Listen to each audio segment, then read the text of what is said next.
Hello guys, welcome to Shankar study circle. இன்றைக்கி ரெண்டு things பார்க்க போகிறோம். ஏன் ஆகஸ்ட் 15th இந்தியாவோட இண்டிபெண்டன்ஸ் டே அண்ட் ஏன் ஜான் 26th இந்தியாவோட ரிப்பப்ளிக் டே, அந்த கான்செப்ட் தான் நம்ம பார்க்க போகிறோம். ஒரு விஷயம் ஞாபகம் வச்சுக்கோங்க. ஓகே, இந்த கான்செப்ட் பார்க்கறதுக்கு முன்னாடி வேர்ல்டு வார் 2 பற்றி உங்களுக்கு லைட்டாக தெரிஞ்சிருக்கணும். வேர்ல்டு வார் 2ல் வந்து ரெண்டு பவர்ஸ் ஃபைட் பண்ணாங்க, allied powers and axis powers. Allied powers யார் அப்படின்னா இங்கிலாந்து, ஃப்ரான்ஸ், ரஷ்யா, அமெரிக்காலாம் அலைட் பவர்ஸ். ஒரு விஷயம் ஞாபகம் வச்சுக்கோங்க, வேர்ல்டு வார் 2ல் அமெரிக்காவும் ரஷ்யாவும் ஒரே கேம்பில் இருந்திருக்காங்க. உங்களுக்கு தெரியும் இல்லையா, அமெரிக்காவோட எக்கனாமிக் பாலிசி கேபிட்டலிசம், ரஷ்யாவோட economic policy communism. But then they were fighting from a same camp. They were called allied powers. ஏன் ஒரே சைட்லேருந்து ஃபைட் பண்ணியிருக்காங்க அப்படின்னா, ஆப்போசிட் கேம்ப் இருக்குல்ல, அது பேர் ஆக்சிஸ் பவர்ஸ்னு சொல்லுவோம். ஆக்சிஸ் பவர்ஸில் யார் இம்பார்ட்டன்ட் கண்ட்ரீஸ்னால் Germany, Italy and Japan. Germany, இட்டலிலாம் வந்து ஃபேஷிஸ்ட் கண்ட்ரீஸ். ஃபேஷிசம் அப்படிங்கிற கான்செப்டை பற்றி நீங்கள் முடிஞ்சால் எடுத்து படித்து பாருங்கள். இப்போ நான் அதை உங்களுக்கு சொல்ல போகிறதில்ல. ஸோ ஃபேஷிசம் அப்படிங்கிற ideology it's a very dangerous idea. அது வந்து ரொம்ப மோசமான ஒரு ஐடியாவும் கூட.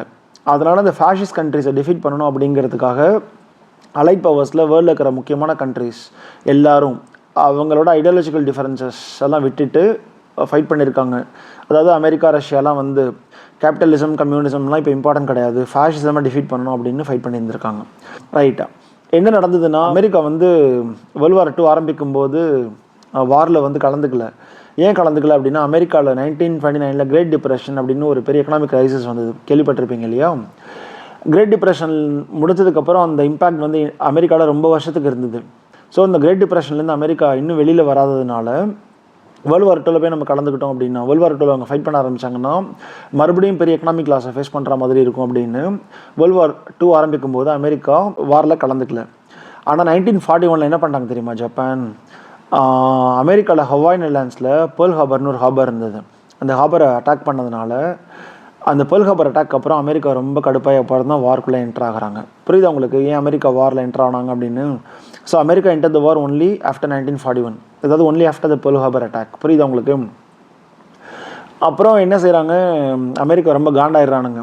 காண்டாயிட்டு ஜப்பானை விடக்கூடாதுன்னு சொல்லிட்டு அமெரிக்காவில் இருக்கிற அப்போ இருந்த அமெரிக்கன் பிரசிடென்ட், அவர் பேர் ட்ரூமன் அப்படின்னு நினைக்கிறேன், எக்ஸாக்டாக ஞாபகம் இல்லை எனக்கு.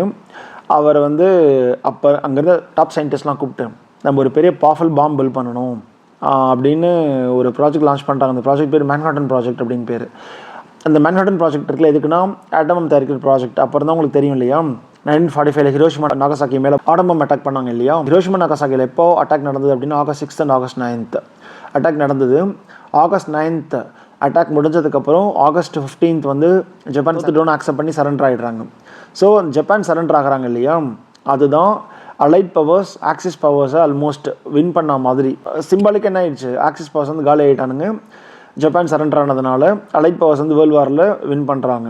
ஸோ அந்த டேவை வந்து ஹானர் பண்ணணும். ஏன்னா அலைட் பவர்ஸ் வின் பண்ண டேயில் செகண்ட் வேர்ல்டு வார், அந்த டேவை ஹானர் பண்ணணும் அப்படிங்கிறதுக்காக தான் 2 இயர்ஸ்க்கு அப்புறம் 1947 ஆகஸ்ட் 15th அன்றைக்கி இந்தியாவுக்கு இண்டிபெண்டன்ஸ் கொடுத்தாங்க. புரியுது உங்களுக்கு ஆகஸ்ட் 15th இண்டிபெண்டன்ஸ் வாங்கணும் அப்படின்னு? பிகாஸ் அதான் ஜப்பான் சரண்டர் ஆன டே இதில் செகண்ட் வேர்ல்டு வாரில். ரைட், அப்புறம் ஏன் நம்ம 1950 ஜான் 26th ரிப்பப்ளிக் டே டிக்ளேர் பண்ணோம்? அதுக்கும் ஒரு ரீசன் இருக்குது. என்ன ரீசன் தெரியுமா? 1929 தான் இந்தியா, அதாவது இந்தியாவில் இருந்தப்போ உங்களுக்கு தெரியும் இல்லையா, முக்கியமான பொலிட்டிக்கல் பார்ட்டி இது காங்கிரஸ் தான், இந்தியன் நேஷனல் காங்கிரஸ் இருந்தது இல்லை.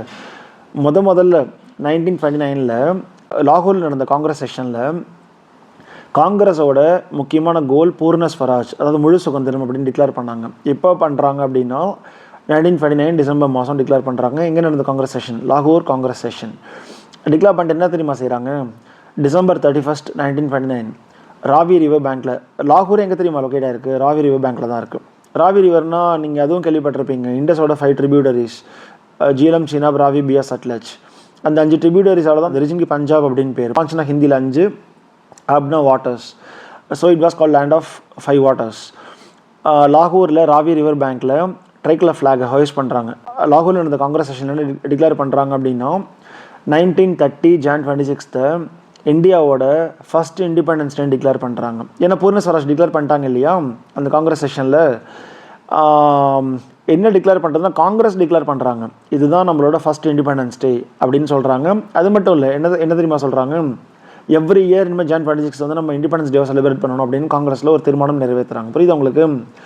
என்ன பண்ணுறாங்கன்னா இன்னொன்று செய்கிறாங்க. 1929 டிசம்பர் மாதம் 31st அன்றைக்கி லாகூரில் ராவி ரிவர் பேங்க்கில் மூவர்ண கொடி ஏற்றுறாங்க. காங்கிரஸ் செஷன்ஸ்லேயே one of the most important sessions நம்ம எதை சொல்லலாம், லாகூர் செஷனை சொல்லலாம். அந்த Jan 26 நம்ம டிக்ளேர் பண்ணோம்ல ஃபஸ்ட் டைம் இந்தியாவோட இண்டிபெண்டன்ஸ் டே அப்படின்ட்டு. அப்புறம் என்ன டிக்ளேர் பண்ணுறாங்க காங்கிரஸ்லேருந்து, எவ்ரி இயர் அதை செலிப்ரேட் பண்ணணும்னு டிக்ளேர் பண்ணுறாங்கல்ல.